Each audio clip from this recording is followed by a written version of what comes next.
Greetings, viewers.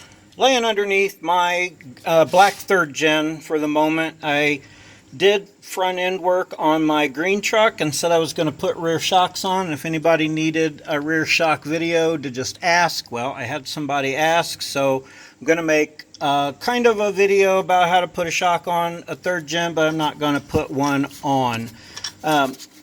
These are your top bushings. They go in this order with a metal washer, and then your rubber piece with the little guide that fits in the hole up there where your shock goes.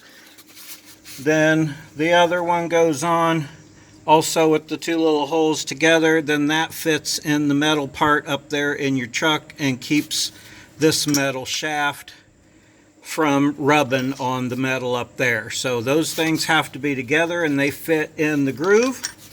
If you can't get your old shock off, 3rd gen 4runners are pretty awesome that you can get up in there with a sawzall and cut this right here.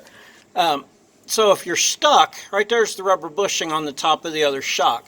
If you're stuck, just go right through there, rubber bushing and everything with your sawzall, and cut them off. Then you can get the top part out. And when you're putting these in, of course, you got your rubber bushings orientated correctly like I just talked about.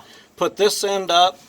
You can reach up through here, the top, with your socket, a deep well socket and extension. On shocks like this that have the body at the top, you can actually hold your socket and turn your shock until it's nice and snug. Now see the bushing there, you want to compress those just slightly, not too much. You smush them too much, they can't do their job.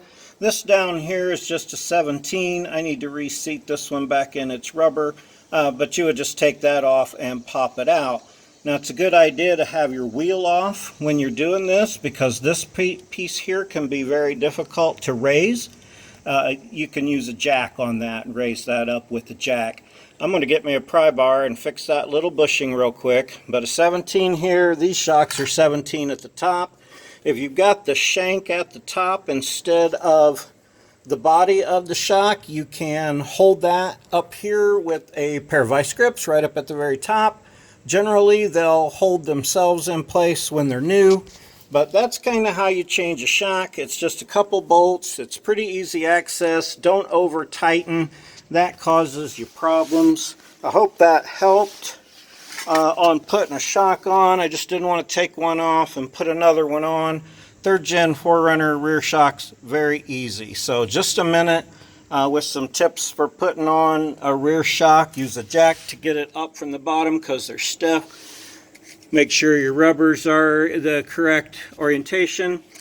And like I say, you can turn this part of the shock if it's got the body at the top, or hold the shaft. So that ought to do it. If you got any further questions, I can take one off and put it back on.